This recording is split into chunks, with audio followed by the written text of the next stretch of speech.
semakin bertambah besar anugerah-Mu.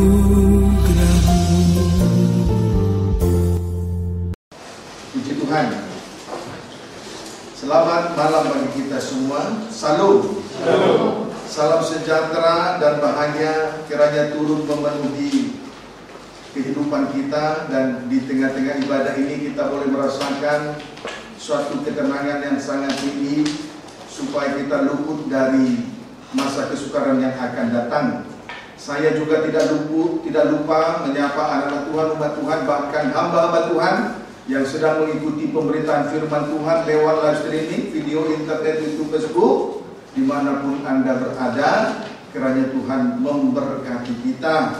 Oleh sebab itu, mari kita bersama-sama berdoa, memohon kemurahan Tuhan, supaya kiranya dua tangan Tuhan yang kuat sebagai tanda belas kasih-Nya terulur bagi kita, sehingga lewat pembukaan firman Tuhan malam ini, puji Tuhan. Baik, segera saja kita memperhatikan firman penggembalaan untuk ibadah pendalaman Alkitab dari Rut pasal yang kedua, dan kita masih membaca ayat yang kedua. Rut 2 ayat yang kedua, demikian firman Tuhan. Maka Rut perempuan Moab itu berkata kepada Naomi, biarkanlah aku pergi ke ladang memungut bulir-bulir jelai di belakang orang-orang yang murah hati kepadaku. Dan sahut Naomi kepadanya, pergilah anakku. Puji Tuhan. Di sini kita melihat Rut meminta izin sekaligus memohon doa restu dari Naomi. Ia pun diizinkan dan direstui. Rut meminta izin sekaligus memohon doa restu dari Naomi. Ia pun diizinkan dan direstui. Adapun permohonan Rut kepada Naomi di bagian atas. 1. Biarkanlah aku pergi ke ladang. 2. Memungut bulir-bulir jelai gandum. 3. Di belakang orang yang murah hati kepadaku. Kita kembali memperhatikan tentang di belakang orang yang murah hati kepadaku, seri ketiga. Di belakang orang yang murah hati kepadaku, tentang di belakang orang yang murah hati kepadaku, dalam kurung seri ketiga. Puji Tuhan. Rut 2 ayat 3 dan 7. Ayat 3, pergilah ia lalu sampai di ladang dan memungut jelai di belakang penyabit-penyabit. Kebetulan ia berada di tanah milik Boas yang berasal dari kaum Elimelek. Ayat 7, tadi ia berkata, izinkanlah kiranya aku memungut dan mengumpulkan jelai dari antara berkas-berkas jelai ini di belakang penyabit-penyabit. Begitulah ia datang dan terus sibuk dari pagi sampai sekarang, dan seketika pun ia tidak berhenti. Puji Tuhan. Kesimpulannya dari 2 ayat yang sudah kita baca, Rut memungut jelai di belakang penyabit-penyabit. Rut memungut jelai gandum di belakang penyabit-penyabit. Artinya ada 3. Memberi suatu pengertian kepada kita. Arti rohaninya ada 3. Yang pertama, Rut adalah pribadi yang tidak mau menonjolkan diri. Jadi Rut memungut jelai di belakang penyabit-penyabit. Artinya ada 3. Yang pertama, Rut adalah pribadi yang tidak mau menonjolkan diri. Memang saudaraku, sebaiknya seorang imam atau seorang hamba Tuhan tidak perlu menonjolkan diri di dalam melayani pekerjaan Tuhan. Sebab kita harus menyadari bahwasanya Tuhan mempercayakan karunia-karunia dan jabatan-jabatan Roh El Kudus untuk saling melengkapi di dalam rangka pembentukan tubuh Kristus. Amin, saudaraku. Puji Tuhan. 1 Korintus 12 ayat 4. 1 Korintus 12 ayat 4. Demikian firman Tuhan. Ada rupa-rupa karunia, tetapi satu roh. Puji Tuhan. Ada rupa-rupa karunia atau 9 karunia, tetapi satu roh. Semuanya itu ditulis Adapun ke-9 karunia itu ditulis di dalam 1 Korintus 12 ayat 8 sampai dengan ayat 10. Amin, saudaraku. Puji Tuhan. Kemudian 1 Korintus 12 ayat 27 sampai 28. Demikian firman Tuhan. Kamu semua adalah tubuh Kristus, dan kamu masing-masing adalah anggotanya. Dan Allah telah menetapkan beberapa orang dalam jemaat, pertama sebagai rasul, kedua sebagai nabi, ketiga sebagai pengajar. Selanjutnya mereka yang mendapat karunia untuk mengadakan mukjizat, untuk menyembuhkan, untuk melayani, untuk memimpin, dan untuk berkata-kata dalam bahasa roh. Kemudian ada 9 jabatan. Kemudian ada 9 jabatan Roh Kudus di sini yang dirampingkan menjadi 5 jabatan.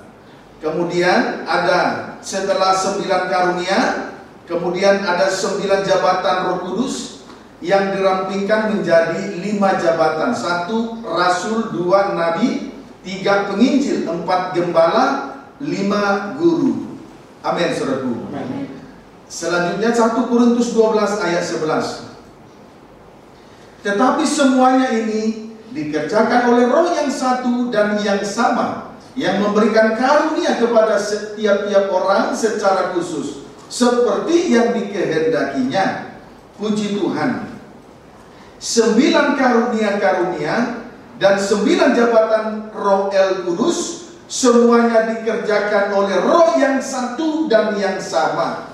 9 karunia-karunia dan 9 jabatan-jabatan, semuanya dikerjakan oleh Roh yang satu dan yang sama. Jadi sumbernya dari Roh Allah. Sebaliknya, kalau sumbernya dari roh yang berbeda-beda, maka di situ akan terjadi pergesekan, perselisihan, saling sikut menyikut, saling menyakiti, tidak saling melengkapi. Kerugiannya adalah tidak terwujud pembangunan, pembentukan tubuh Kristus. Amin, saudaraku. Puji Tuhan. 1 Korintus 12 ayat 5. Dan ada rupa-rupa pelayanan, tetapi satu Tuhan. Kemudian ada rupa-rupa pelayanan, tetapi satu Tuhan. Artinya, sekalipun jenis pelayanan itu berbeda-beda, tetapi pekerja-pekerja melayani Tuhan yang sama. Tetapi imam-imam atau hamba-hamba Tuhan yang melayani Tuhan adalah melayani Tuhan yang sama, Tuhan yang satu. Jadi sekalipun karunia-karunia dan jabatan-jabatan berbeda-beda, termasuk pelayanan itu berbeda-beda, tetapi kita melayani Tuhan yang sama, Tuhan yang satu. Amin, saudaraku. Puji Tuhan. Berarti saling melengkapi, saling membangun, sampai terwujudnya pembentukan tubuh Kristus yang sempurna. Amin, saudaraku. Puji Tuhan. 1 Korintus 3 ayat 5.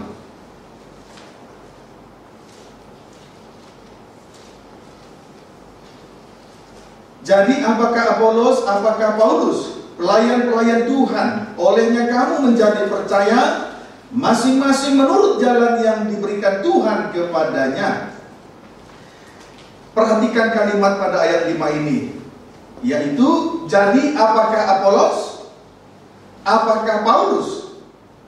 Artinya seorang hamba Tuhan yang sedang bekerja di ladang Tuhan tidak perlu menonjolkan dirinya. Amin, saudaraku.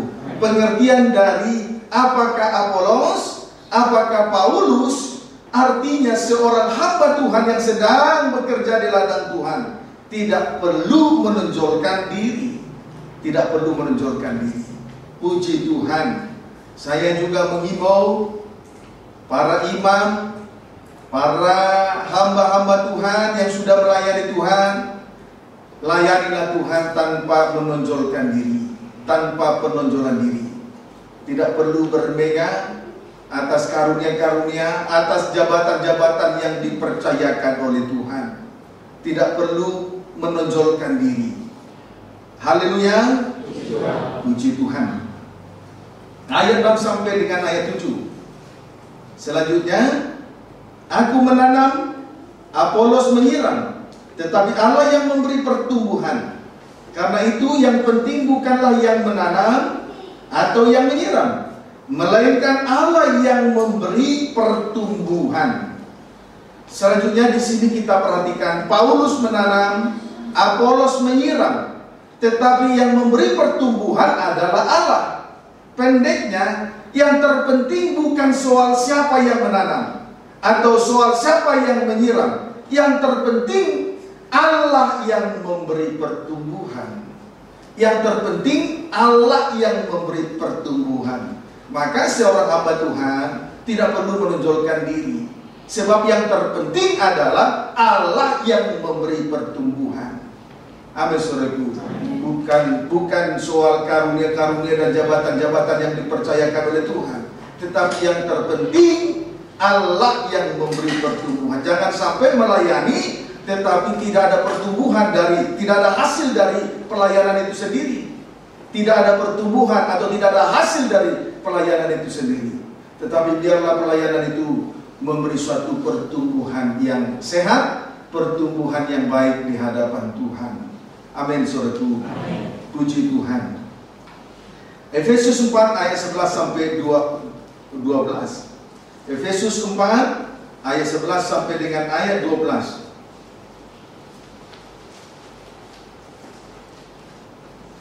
Efesus 4 ayat 11 sampai 12. Demikian firman Tuhan.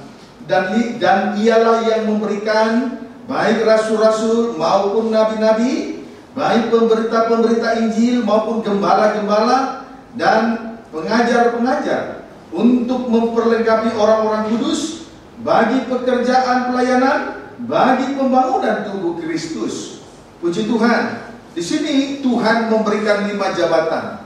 Selanjutnya Tuhan memberikan 5 jabatan, yaitu jabatan rasul, jabatan nabi, jabatan penginjil, jabatan gembala, dan jabatan guru. Tujuannya untuk memperlengkapi orang-orang kudus bagi pekerjaan pelayanan, bagi pembangunan tubuh Kristus yang sempurna, yaitu tubuh mempelai. Amin, saudaraku.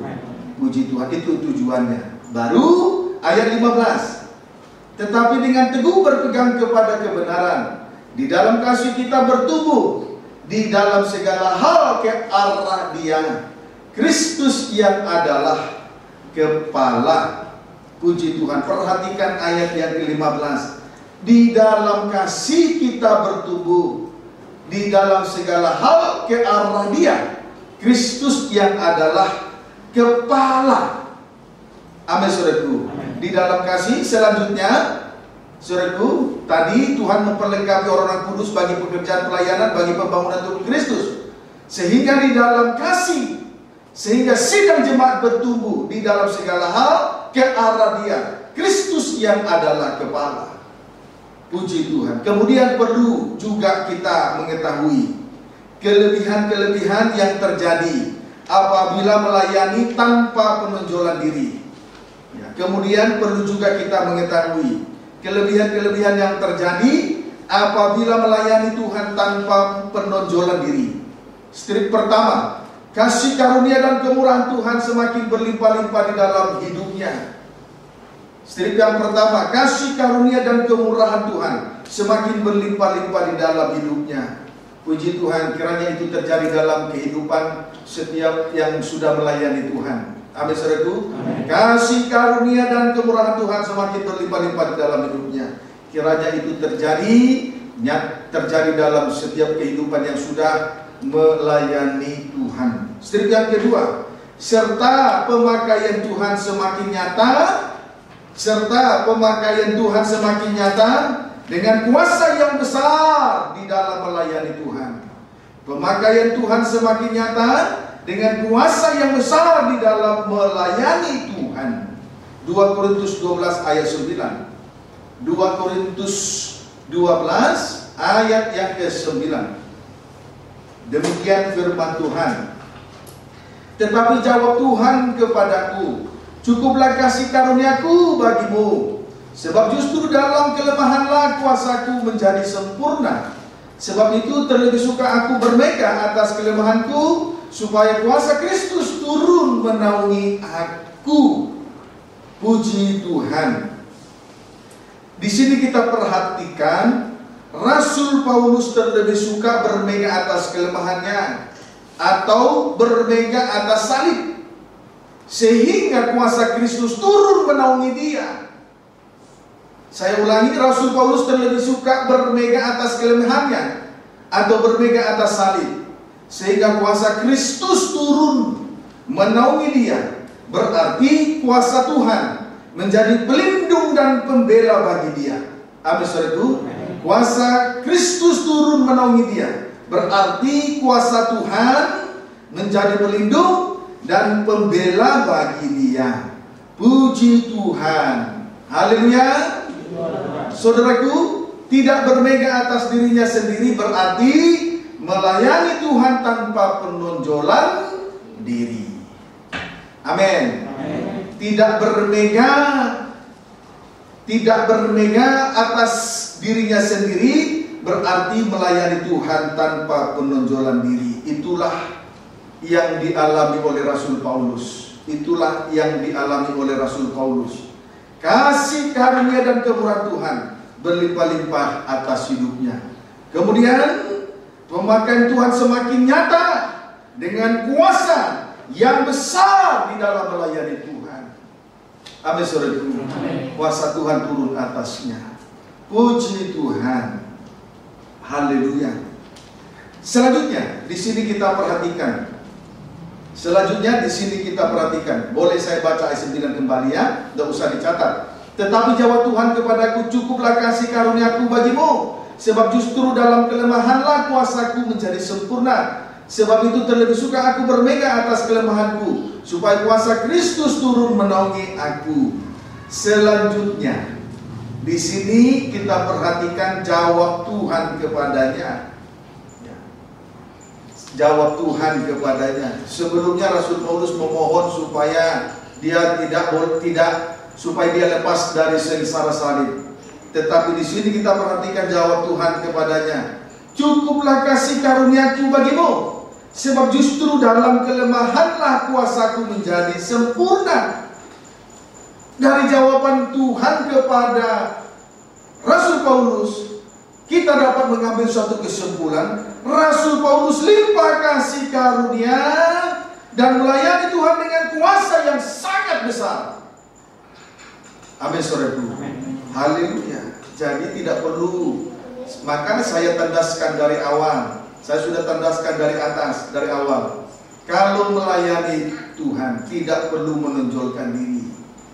Tetapi sebaiknya biarlah kiranya para imam, para hamba Tuhan melayani Tuhan dengan tidak bermegah atas dirinya sendiri, selain bermegah atas kelemahannya, yaitu salib Kristus, supaya nanti limpah kasih karunia serta melayani Tuhan dengan kuasa yang sangat besar.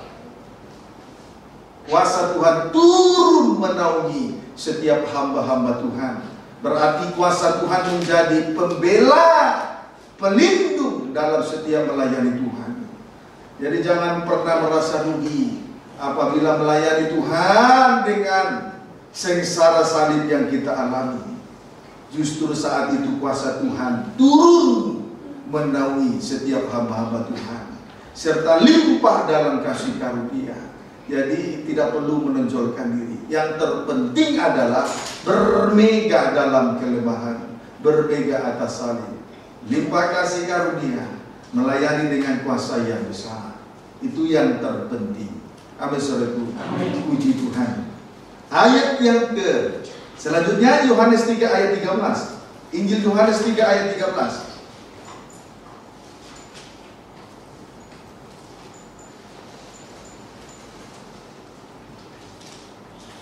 Demikian firman Tuhan. Tidak ada seorang pun yang telah naik ke surga selain daripada Dia yang telah turun dari surga, yaitu Anak Manusia. Perlu untuk kita ketahui dengan baik, tidak seorang pun yang telah naik ke surga selain daripada Dia yang telah turun dari surga, yaitu Anak Manusia. Jadi saudara, jangan tertipu dengan banyaknya kesaksian-kesaksian hamba-hamba Tuhan yang kerap kali naik turun surga, Tidak ada seorang pun yang telah naik ke surga selain daripada Dia yang telah turun dari surga, yaitu Anak Manusia. Maka sekali lagi saya tandaskan, jangan terkecoh dengan kesaksian-kesaksian hamba-hamba Tuhan, dengan kesaksian yang kerap kali naik turun surga. Orang yang hamba Tuhan semacam ini tidak menegakkan salib di tengah pelayanannya kepada di hadapan Tuhan. Amin, saudaraku. Ayat 14, Yohanes 3:14. Dan sama seperti Musa meninggikan ular di padang gurun, demikian juga Anak Manusia harus ditinggikan. Sebaliknya, Anak Manusia harus ditinggikan. Salib Kristus harus ditinggikan lebih dari segala-galanya, lebih dari kesaksian hamba Tuhan yang kerap kali naik turun surga. Amin, saudaraku. Lebih dari hal-hal yang lahiriah ini. Puji Tuhan. Saudaraku, selanjutnya Rasul Paulus telah meninggikan salib Kristus lebih dari segala-galanya, sebab Ia bermegah atas kelemahannya, atas salib, sehingga kuasa Tuhan menjadi sempurna turun atas Dia. Puji Tuhan. Haleluya. Amin, saudaraku. Amin. Puji Tuhan. Haleluya. Haleluya. Kemudian Yohanes 12 ayat 32. Injil Yohanes 12 ayat 32. Pertahankan Roh Kudus di dalam hidupmu. Yohanes 12 ayat 32. Demikian firman Tuhan. Dan apabila aku ditinggikan dari bumi, aku akan menarik semua orang datang kepadaku. Perhatikan kalimat pada ayat 32 ini. Apabila Anak Manusia ditinggikan dari bumi, Ia akan menarik semua orang datang kepadanya. Maka kalau hamba Tuhan tidak limpah kasih karunia dan serta melayani tanpa kuasa dari salib Kristus, maka ia tidak sanggup, tidak dapat membawa jiwa-jiwa datang kepada Tuhan. Mungkin dia bisa mengumpulkan jiwa sebanyak-banyaknya di dalam satu gereja, satu perhimpunan ibadah, tetapi belum tentu ia sanggup membawa sidang jemaat kepada Tuhan. Berbeda mengumpulkan jiwa, berbeda dengan membawa jiwa kepada Tuhan. Amin, saudaraku. Hal itu harus dipahami dengan baik. Perhatikan kalimatnya. Aku apabila aku ditinggikan dari bumi, apabila salib Kristus ditinggikan, aku akan menarik semua orang datang kepada aku. Puji Tuhan. Jadi yang menarik jiwa datang kepada Tuhan adalah salib. Itulah hamba Tuhan yang tidak mau menonjolkan diri, yang bermegah atas salib. Dia limpah kasih karunia dan kuasa. Hamba Tuhan yang semacam ini sanggup membawa jiwa datang kepada Tuhan. Jadi kalau hanya mengumpulkan jiwa dalam suatu perhimpunan, tempat perhimpunan, belum tentu ia sanggup membawa jiwa kepada Tuhan. Tetapi kalau hamba Tuhan itu tidak bermegah atas dirinya, melainkan atas kelemahannya, tidak menonjolkan dirinya, inilah hamba Tuhan yang limpah kasih karunia, hamba Tuhan dengan kuasa yang besar untuk menarik jiwa datang kepada Tuhan. Haleluya. Puji Tuhan. Jadi jangan terkecoh dengan jumlah jiwa yang berkumpul di dalam satu tempat, jumlah jiwa yang banyak yang berkumpul dalam satu tempat. Perhatikan, salib ditegakkan tidak di tengah-tengah ibadah itu. Kalau hanya kumpul-kumpul salib tidak ditegakkan, maka hamba Tuhan seperti itu tidak berkuasa untuk membawa jiwa datang kepada Tuhan. Kalau hanya bicara soal mukjizat, hanya bicara soal perkara lahiriah, orang datang tetapi belum tentu dia bisa membawa jiwa datang kepada Tuhan. Kumpul-kumpul bisa. Dapat dipahami, saudaraku? Puji Tuhan. Haleluya. Nah, jadi semua orang datang kepadanya. Inilah janji Tuhan Yesus Kristus kepada orang-orang Yahudi, ya. Amin, saudaraku. Puji Tuhan. Sekarang Injil Yohanes 6 ayat 43. Injil Yohanes 6 ayat 43. Injil Yohanes 6 ayat 43. Demikian firman Tuhan. Injil Yohanes 43, demikian firman Tuhan. Jawab Yesus kepada mereka, jangan kamu bersungut-sungut. Jawab Yesus kepada orang-orang Yahudi, jangan kamu bersungut-sungut. Pendeknya, orang-orang Yahudi bersungut-sungut terhadap salib Kristus. Dengan lain kata, mereka tidak meninggikan salib Kristus. Ketika Yesus menceritakan kehendak Allah, orang-orang Yahudi bersungut-sungut. Pendeknya, orang-orang Yahudi tidak meninggikan salib Kristus. Amin, saudaraku. Ayat 44. Tidak ada seorang pun yang dapat datang kepadaku jika ia tidak ditarik oleh Bapa yang mengutus aku, dan ia akan kubangkitkan pada akhir zaman.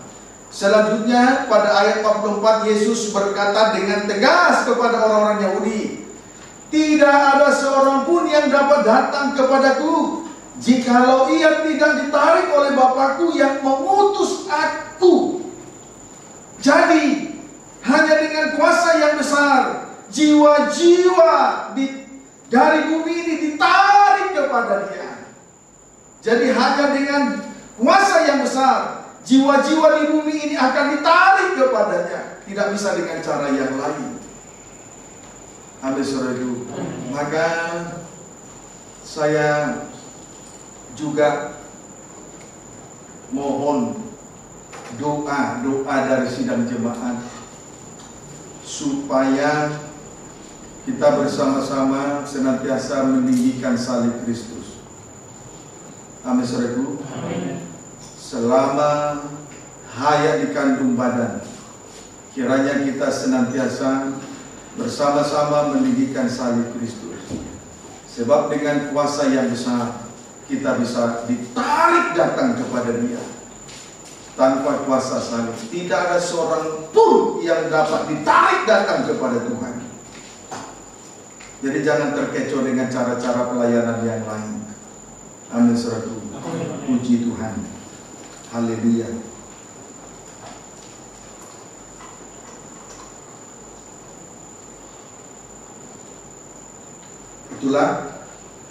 Itulah pribadi Rut. Dia pribadi yang tidak mau menonjolkan dirinya di dalam bekerja di ladang Tuhan. Amin, saudaraku. Di dalam bekerja di ladang Tuhan tidak menonjolkan dirinya. Itulah pribadi Rut. Puji Tuhan. Kemudian arti yang kedua, Rut memungut jelai di belakang penyabit-penyabit. Tadi artinya ada 3. Arti yang kedua, Rut adalah pribadi yang konsekuen dengan perkataannya. Ya, Rut adalah pribadi yang konsekuen dengan perkataannya. Berarti perbuatan dan perkataannya sama. Amin, saudaraku. Pada ayat yang kedua, dalam permohonannya, Rut pasal 2 ayat 2 dalam permohonannya, memungut bulir-bulir jelai di belakang orang yang murah hati kepadaku. Kemudian pada ayat yang ketiga, pergilah ia lalu sampai di ladang dan memungut jelai di belakang penyabit-penyabit. Kesimpulannya Rut adalah pribadi yang konsekuen dengan perkataannya. Berarti perbuatan dan perkataannya sama. Dengan demikian, seorang hamba Tuhan berkuasa di dalam perkataan dan perbuatan. Dengan demikian, kesimpulannya, seorang hamba Tuhan akan berkuasa di dalam perkataan dan perbuatannya. Sebagaimana Rasul Paulus di dalam melayani Tuhan. Sebagaimana Rasul Paulus di dalam melayani Tuhan dengan bukti 2 Korintus 1 ayat 17. 2 Korintus 1 ayat 17.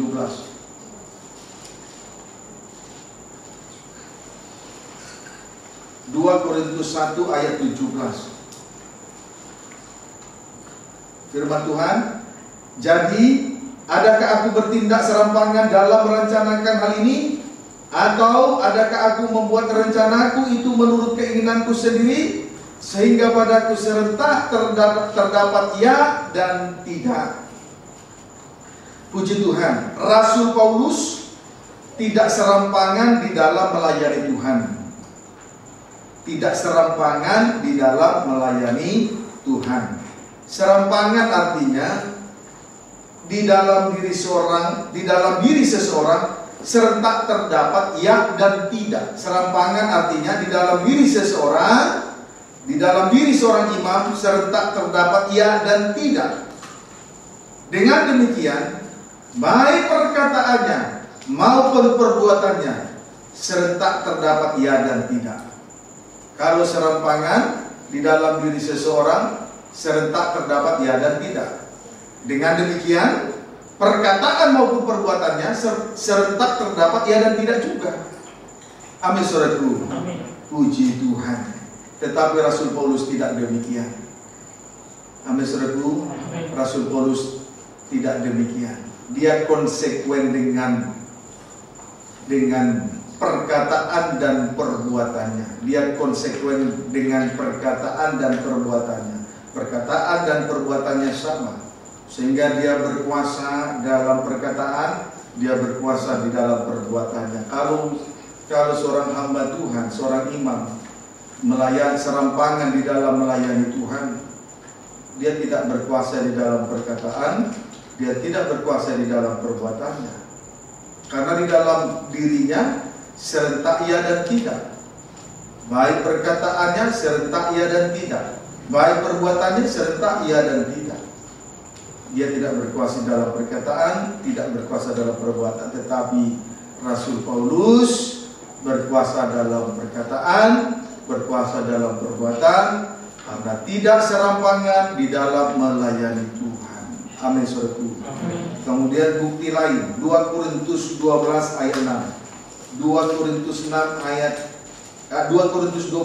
6. Demikian firman Tuhan. Sebab sekiranya aku hendak bermegah juga, aku bukan orang bodoh lagi, karena aku mengatakan kebenaran, tetapi aku menahan diriku, supaya jangan ada orang yang menghitungkan kepadaku lebih daripada yang mereka lihat padaku, atau yang mereka dengar daripadaku. Selanjutnya, Rasul Paulus tidak bermegah. Ia menahan dirinya, melainkan ia menahan dirinya tentang kelebihan-kelebihan yang ia terima dari Tuhan. Tentang kelebihan-kelebihan yang ia terima dari Tuhan. Amin, saudaraku. Haleluya. Kalaupun kita dipakai oleh Tuhan dengan kuasa yang besar dalam melayani pekerjaan Tuhan, tidak perlu bermegah. Amin, saudaraku. Tidak perlu bermegah. Biarlah kiranya kita menahan diri, saudaraku, menahan diri terhadap kelebihan-kelebihan, terhadap segala sesuatu yang dipercayakan oleh Tuhan. Tujuannya, tadi sudah dibaca, tujuannya supaya jangan ada orang yang menghitungkan kepadanya lebih daripada yang mereka lihat atau mereka dengar daripadanya. Tujuannya. Jadi Rasul Paulus tidak bermegah, ia menahan dirinya tentang kelebihan-kelebihan yang ia terima dari Tuhan. Tujuannya supaya jangan ada orang yang menghitungkan kepadanya lebih daripada yang mereka lihat atau mereka dengar daripadanya. Sikap ini membuktikan bahwa Rasul Paulus berkuasa dalam perkataan dan berkuasa di dalam perbuatan. Amin, saudaraku. Puji Tuhan. Sekarang kita akan melihat kembali contoh lain berkuasa dalam perkataan dan perbuatannya. Kisah Rasul 7. Kisah Rasul 7 ayat 21 sampai dengan ayat 22. Demikian firman Tuhan. Lalu ia dibuang, tetapi putri Firaun memungutnya dan menyuruh mengasuhnya seperti anaknya sendiri. Dan Musa dididik dalam segala hikmat orang Mesir, dan ia berkuasa dalam perkataan dan perbuatannya. Puji Tuhan. Pendeknya, Musa berkuasa dalam perkataan dan juga berkuasa di dalam perbuatannya. Puji Tuhan. Saudaraku, ketika diasuh oleh putri Firaun, ia dididik dengan segala hikmat orang Mesir, sehingga dengan demikian ia berkuasa dalam perkataan, berkuasa di dalam perbuatannya. Amin, saudaraku. Ibrani 12 ayat 5.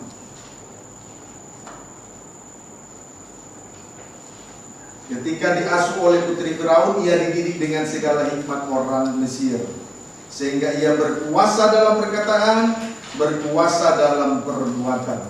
Ibrani pasal 12 ayat yang kelima.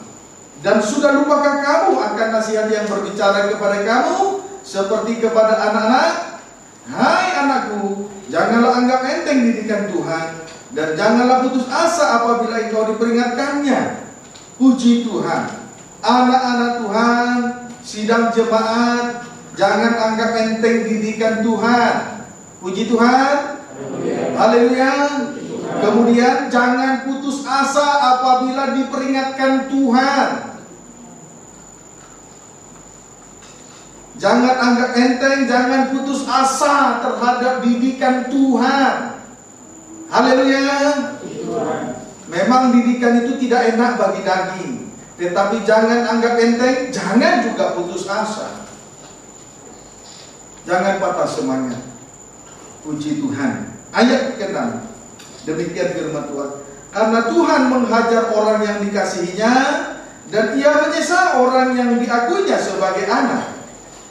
Perhatikan saudaraku ayat 6. Cara Tuhan mendidik anak-anak Tuhan lewat teguran, sebab Tuhan menghajar dan menyesal.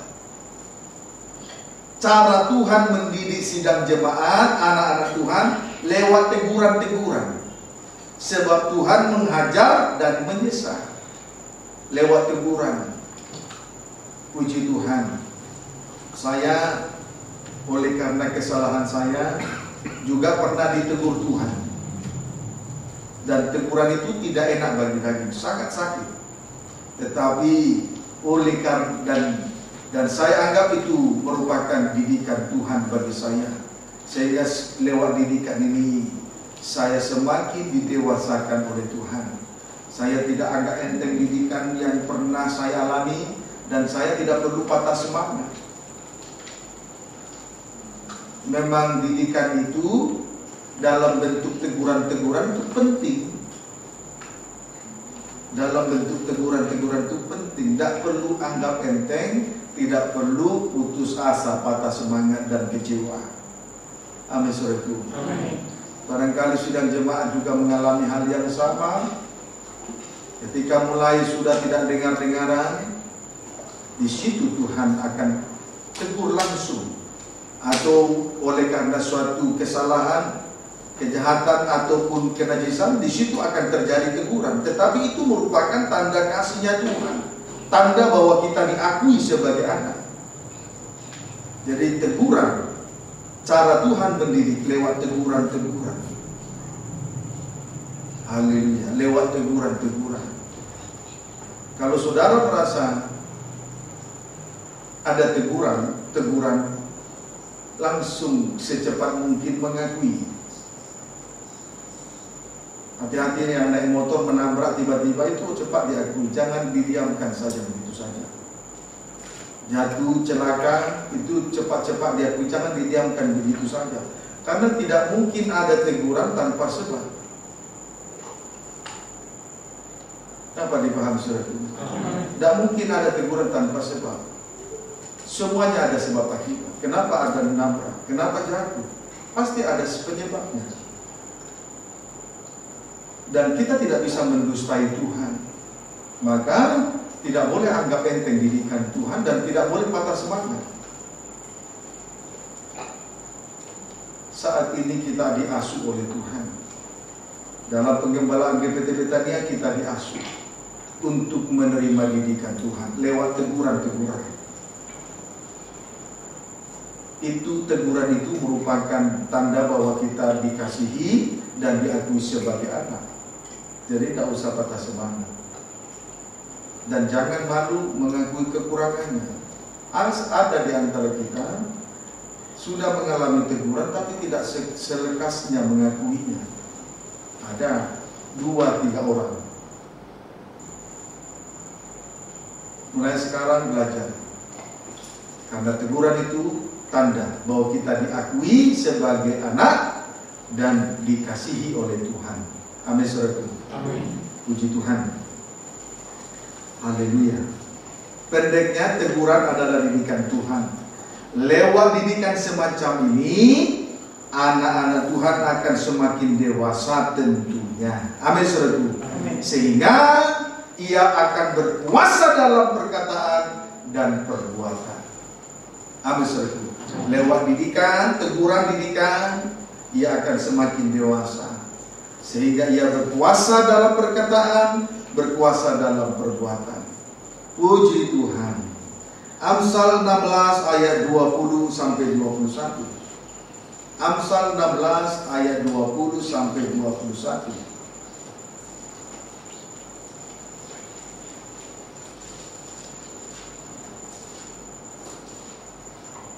Amsal 16 ayat 20 sampai 21, demikian firman Tuhan. Siapa memperhatikan firman akan mendapat kebaikan, dan berbahagialah orang yang percaya kepada Tuhan. Ayat 21, orang yang bijak hati disebut berpengertian, dan berbicara manis lebih dapat meyakinkan. Puji Tuhan. Saudaraku, siapa memperhatikan didikan Tuhan, maka ia akan mendapat kebaikan dan ia akan berbahagia.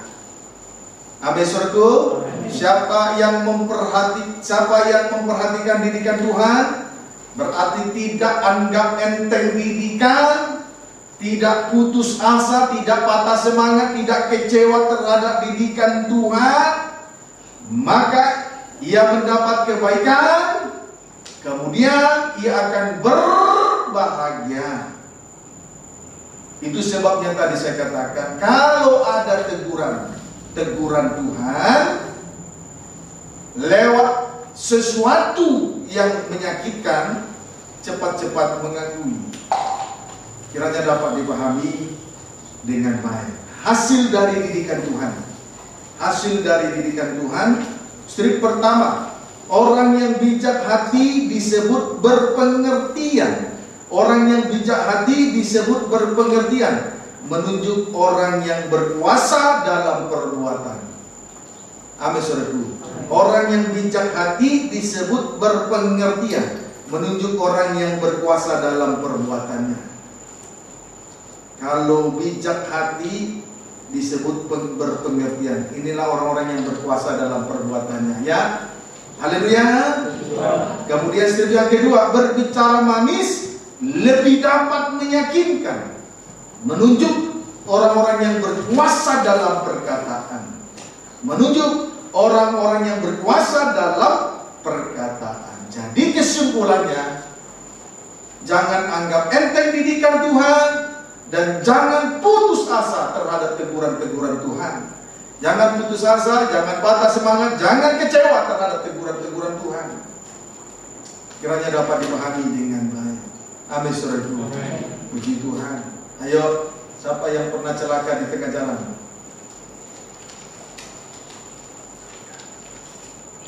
Tidak ada sesuatu yang terjadi tanpa sebab. Amin, saudaraku. Jadi jangan kita main akal-akalan dalam melayani Tuhan.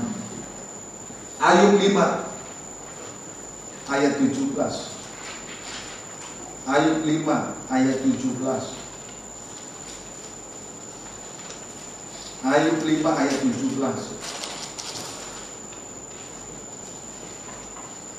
Demikian firman Tuhan.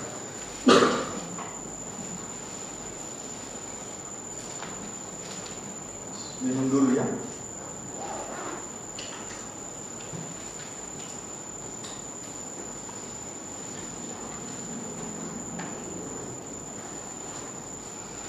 Ayub 5 ayat 17. Sesungguhnya berbahagialah manusia yang ditegur Allah. Sebab itu janganlah engkau menolak didikan yang maha kuasa. Selanjutnya di sini dikatakan berbahagialah manusia yang ditegur Allah. Oleh sebab itu janganlah menolak didikan Tuhan. Amin saudaraku. Puji Tuhan. Jangan menolak didikan Tuhan. Berbahagialah manusia yang ditegur Allah. Oleh sebab itu jangan menolak didikan Tuhan. Ayat 18. Karena dialah yang melukai, tetapi juga yang membeban. Dia yang memukuli, tetapi yang tangannya menyembuhkan pula. Puji Tuhan. Luka karena didikan bertujuan untuk memulihkan keadaan kita.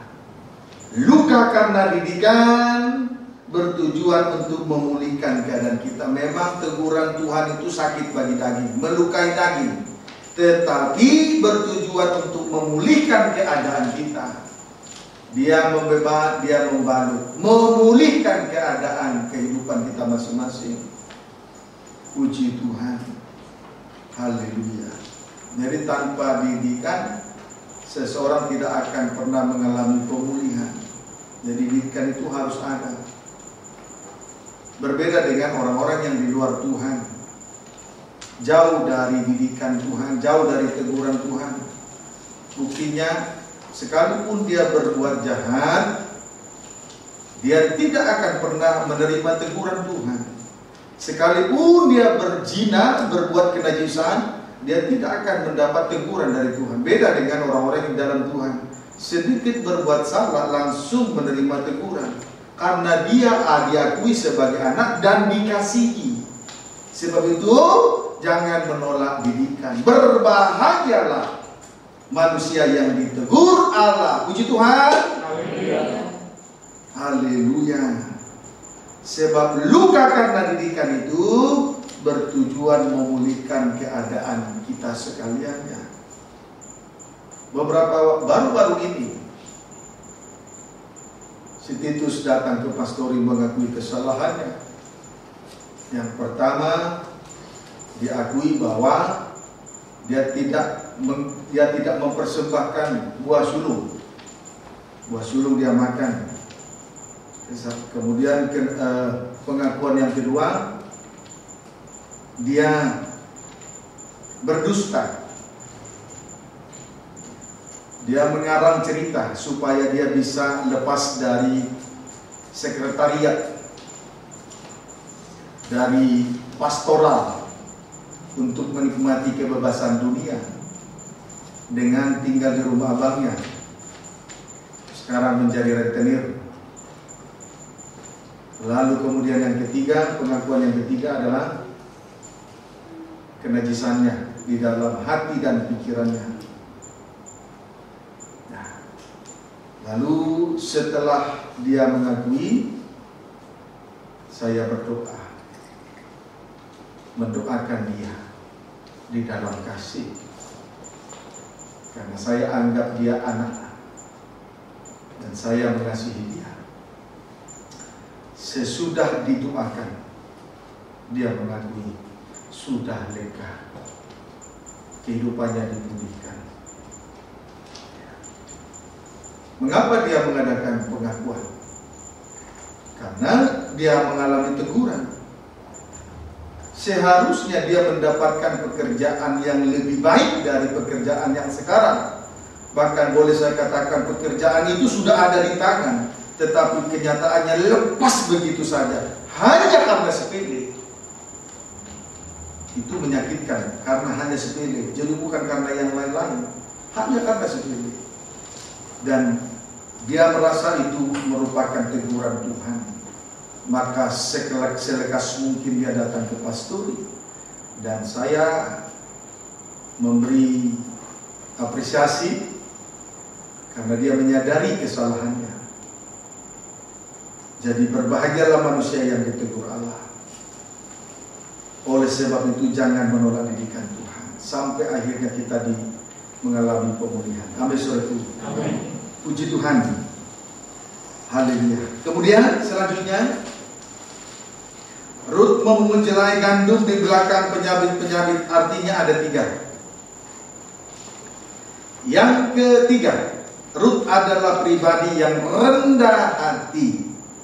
Yang ketiga, Rut adalah pribadi yang rendah hati. Tentang rendah hati ini, mari kita simak Efesus pasal 4.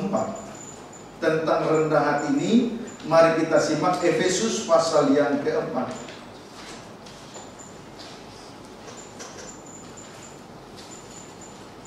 Ayat pertama, ayat 1. Kesatuan jemaat dan karunia yang berbeda-beda. Sebab itu aku menasihatkan kamu, aku orang yang dipenjarakan kata Tuhan, supaya hidupmu sebagai orang-orang yang telah dipanggil berpadanan dengan panggilan itu. Puji Tuhan, sebagai orang yang dipanggil dari kegelapan dan ditebus dari dosa, marilah berpadanan dengan panggilan itu. Artinya berpadanan dengan korban Kristus. Berpadanan dengan panggilan artinya berpadanan dengan korban Kristus. Sebab kita dipanggil dari kegelapan dan ditebus dari dosa oleh darah yang mahal. Amin, saudaraku. Berpadanan dengan panggilan artinya berpadanan dengan korban Kristus. Sebab kita dipanggil dari kegelapan dan ditebus dari dosa oleh darah yang mahal, oleh korban Kristus. Puji Tuhan, marilah kita berpadanan dengan panggilan itu, berpadanan dengan korban Kristus, menjunjung tinggi korban Kristus, menghargai kemurahan Tuhan. Karena kita telah dipanggil dari kegelapan, kemudian oleh darahnya kita ditebus dari segala perbuatan-perbuatan dosa, kejahatan, dan segala perbuatan sia-sia, perbuatan yang sia-sia. Itulah dosa kutuk nenek moyang. Mari kita berpadanan dengan panggilan, menghargai kemurahan Tuhan. Amin, saudara. Kita semua adalah orang-orang yang dipanggil dari kegelapan dosa. Marilah sekelekasnya kita menghargai kemurahan Tuhan. Dosa kita sudah ditebus dengan darah yang mahal. Kita ditebus bukan dengan emas dan perak, ditebus bukan dengan barang yang fana, tetapi kita ditebus oleh darah yang mahal. Sebab itu sebaiknya kita menghargai kemurahan Tuhan, berpadanan dengan panggilan, menghargai korban Kristus, menghargai kemurahan Tuhan. Amin, saudaraku. Puji Tuhan. Ayo, yang dipanggil oleh Tuhan, selekasnya berpadanan dengan panggilan itu sendiri. Haleluya. Semuanya karena kemurahan Tuhan. Setiap tarikan nafas hidup, semua karena kemurahan Tuhan. Kita boleh beribadah dan melayani malam ini lewat ibadah pendalam Alkitab disertai perjamuan suci, juga karena kemurahan Tuhan. Maka orang-orang yang dipanggil Tuhan selekasnya berpadanan dengan panggilan itu. Amin, saudara. Puji Tuhan. Sekarang Efesus 4 ayat 2 sampai dengan ayat 6. Hendaklah kamu selalu rendah hati, lemah lembut dan sabar. Tunjukkanlah kasihmu dalam hal saling membantu, dan berusahalah memelihara kesatuan roh oleh ikatan damai sejahtera, satu tubuh dan satu roh, sebagaimana kamu telah dipanggil kepada satu pengharapan yang terkandung dalam panggilanmu. Satu Tuhan, satu iman, satu baptisan, satu Allah dan Bapa dari semua, Allah yang di atas semua dan oleh semua dan di dalam semua. Puji Tuhan. Praktek menghargai panggilan. Yang pertama,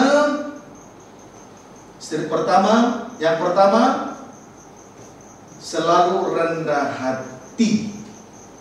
Selalu rendah hati. Berarti dalam segala perkara dan dalam keadaan apapun, situasi kondisi apapun, selalu rendah hati. Jangan sampai kerendahan hati itu berubah oleh karena situasi kondisi keadaan yang ada. Puji Tuhan, si Timotius menasihati si Eben pada saat hari ulang tahun Ibu Girsang. Itu bagus, tapi jangan hanya di depan orang. Amin, saudaraku. Tetapi harus dalam segala keadaan. Saya senang dia panggil mama. Tetapi juga dalam segala situasi, kondisi, keadaan harus hormat kepada orang tuanya.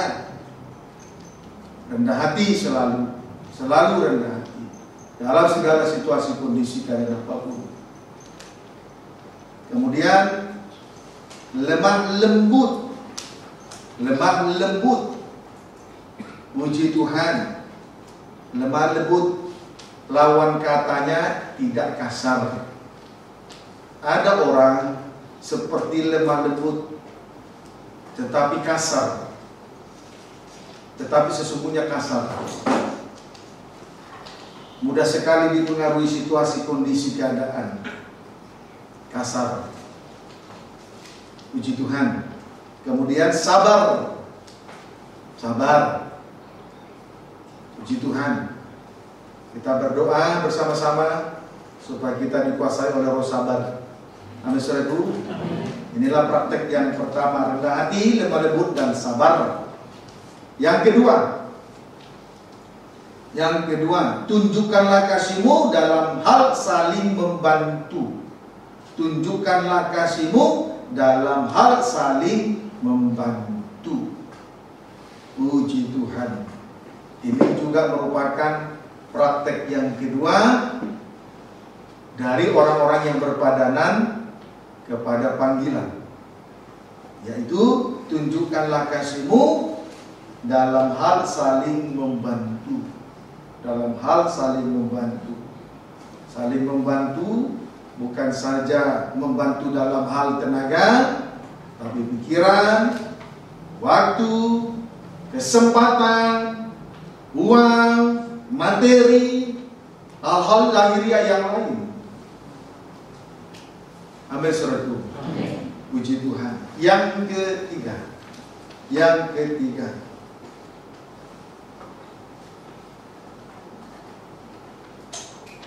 ketiga, berusahalah memelihara kesatuan roh oleh ikatan damai sejahtera. Berusahalah memelihara kesatuan roh oleh ikatan damai sejahtera. Mari kita lihat ikatan damai sejahtera. Memelihara kesatuan roh itu oleh ikatan damai sejahtera. Adapun damai sejahtera yang dimaksud antara lain satu tubuh. Apa tanda satu tubuh? Tidak menuruti kata hati, keinginan hati, dan tidak mengambil jalannya masing-masing. Amin, saudaraku. Melainkan saling melengkapi. Kemudian satu roh. Apa tandanya satu roh? Sekalipun berbeda-beda karunia-karunia dan jabatan-jabatan, serta jenis pelayanan itu berbeda-beda, namun melayani Tuhan yang sama. Amin, saudaraku. Namun melayani Tuhan yang sama, itu satu roh. Kalau melayani Tuhan yang sama, pasti tidak terjadi sikut menyikut, tidak terjadi pergesekan. Berbeda dengan kalau melayani dengan sumbernya, dengan roh yang berbeda-beda. Ada roh egosentris, ada kepentingan diri, ada menang sendiri, pasti terjadi sikut menyikut. Tetapi kalau melayani dengan sumber roh yang satu yang sama, maka di situ saling melengkapi, terjadilah saling melengkapi dan lain sebagainya. Kemudian satu Tuhan.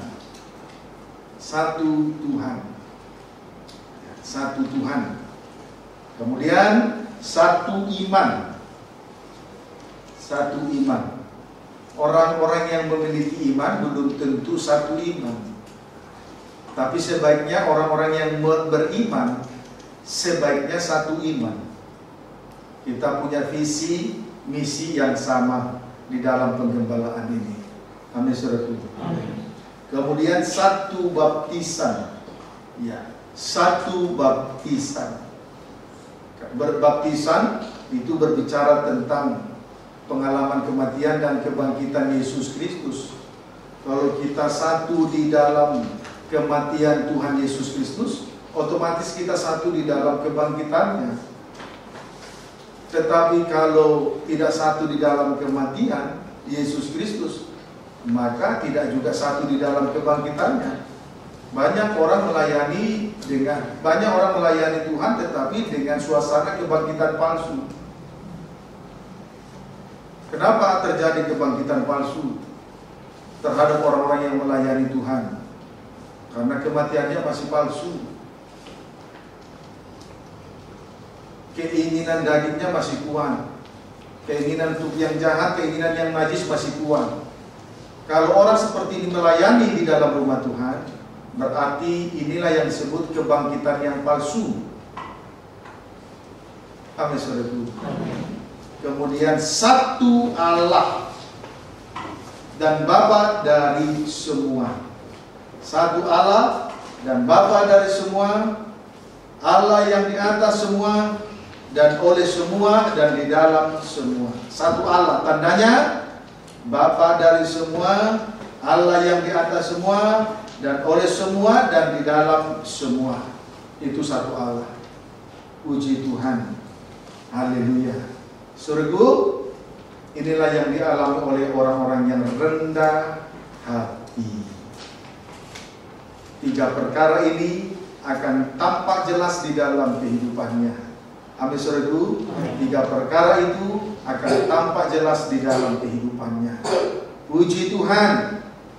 Haleluya. Kemudian ayat 7 Efesus 4 ayat yang ke-7. Tetapi kepada kita masing-masing telah dianugerahkan kasih karunia menurut ukuran pemberian Kristus. Tetapi kepada kita masing-masing telah dianugerahkan kasih karunia menurut ukuran pemberian Kristus. Perlu untuk diketahui, kepada kita masing-masing telah dianugerahkan kasih karunia menurut ukuran pemberian Kristus.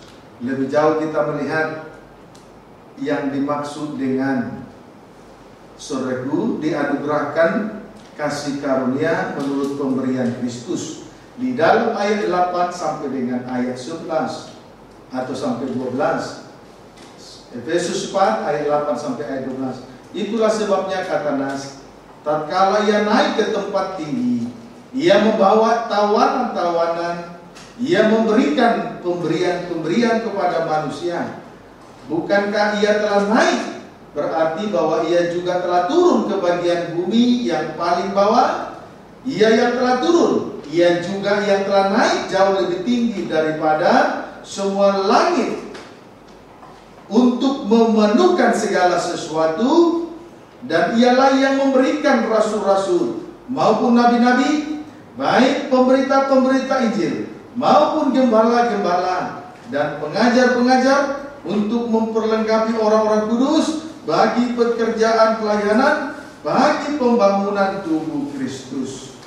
Puji Tuhan. Perhatikan kalimat, ia telah naik, berarti ia juga telah turun ke bagian bumi yang paling bawah. Artinya Yesus Kristus telah merendahkan dirinya serendah-rendahnya. Amin, saudaraku. Berarti kita dapat mengambil satu kesimpulan, kalau kita menjadi suatu kehidupan yang rendah hati, itu karena Tuhan sudah terlebih dahulu merendahkan dirinya serendah-rendahnya.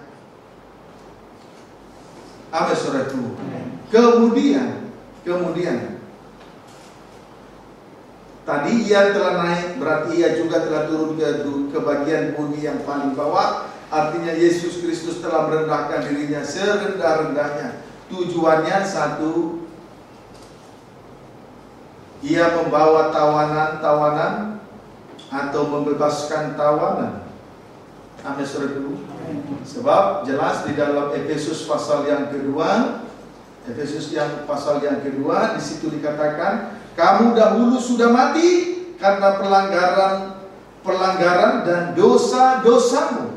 Lalu pada ayat 2 sampai dengan ayat yang keempat, adapun dosa itu adalah disebabkan oleh 3 seteru, dunia dengan arusnya, kemudian oleh karena roh pendurhaka, itulah penguasa kerajaan angkasa. Yang ketiga, daging dengan segala keinginannya. Tetapi puji Tuhan, sebagai kehidupan, sebagai hamba Tuhan yang rendah hati, Ia telah memberikan pemberian. 1, Ia membebaskan tawanan. 2, Ia memberikan pemberian, yaitu 5 jabatan. Amin, saudaraku.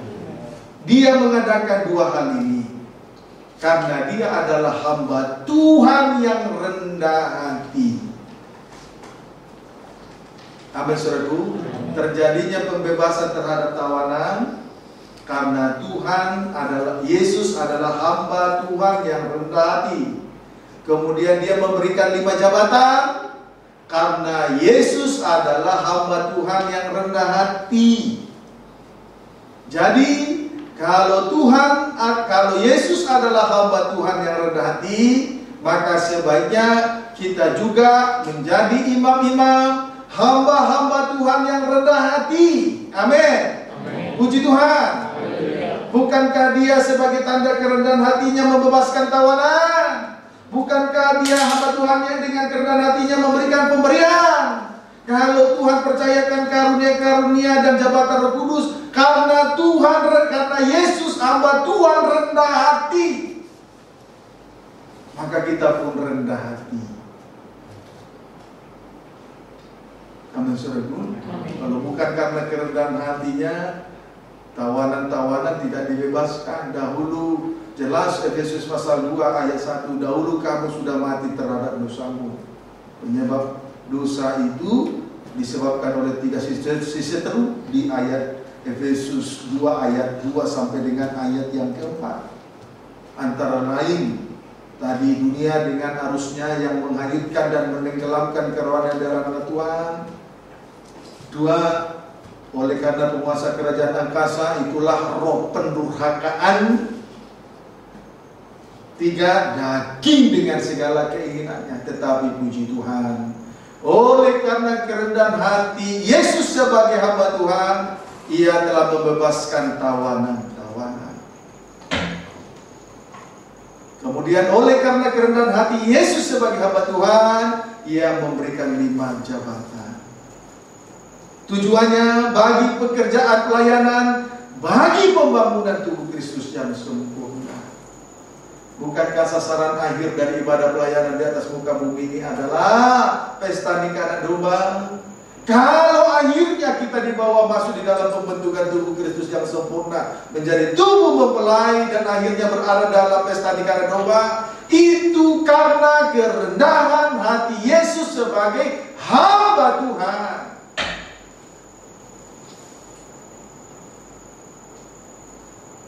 Puji Tuhan. Maka apa yang dialami oleh Ruth adalah teladan yang baik bagi kita sekarang. Dia pergi ke ladang untuk menuai jelai gandum di belakang penyabit-penyabit. Bukankah itu menunjukkan kerendahan hati daripada seorang Ruth kepada kita saat ini? Kita patut bersyukur olehnya. Amin, saudaraku. Amin. Haleluya. Puji Tuhan. Memang sebaiknya kita harus rendah hati. Rendah hati, lemah lembut, sabar. Rendah hati, lemah lembut, sabar. Karena Yesus adalah seorang hamba Tuhan yang rendah hati. Amin, saudaraku. Buktinya Dia membebaskan tawanan. Dahulu kamu sudah mati karena dosa. Kemudian Dia memberikan pemberian 5 jabatan bagi pekerjaan pelayanan, bagi pembangunan tubuh Kristus yang sempurna, menjadi tubuh mempelai kelak berada dalam pesta nikahan domba sebagai sasaran akhir dari ibadah pelayanan di atas muka bumi. Semua itu dinyatakan oleh Tuhan karena Yesus hamba Tuhan yang rendah hati. Amin, saudaraku. Puji Tuhan. Haleluya. Maka malam ini mari pengertian dari menyabit jelai gandum di belakang, menuai jelai gandum di belakang penyabit, memberi pengertian 3 hal. 1, tidak mau menonjol, itu gambaran dari hamba Tuhan yang tidak mau menonjolkan diri. 2, konsekuen dengan perkataan. Dengan kata lain, perkataan dan perbuatannya berkuasa. Yang ketiga, rendah hati. Rendah hati. Memang sebaiknya kita rendah hati, lemah lembut dan sabar. Karena Yesus adalah hamba Tuhan yang rendah hati. Apa buktinya? Ia membebaskan tawanan dan memberikan 5 jabatan. Tidakkah kita bersyukur kepada Tuhan? Haleluya. Puji Tuhan. Kita bersyukur. Mari kita tunjukkan rasa syukur kepada Tuhan. Kita tinggikan korbannya lewat perjamuan suci. Tuhan Yesus memberkati kita. Amin.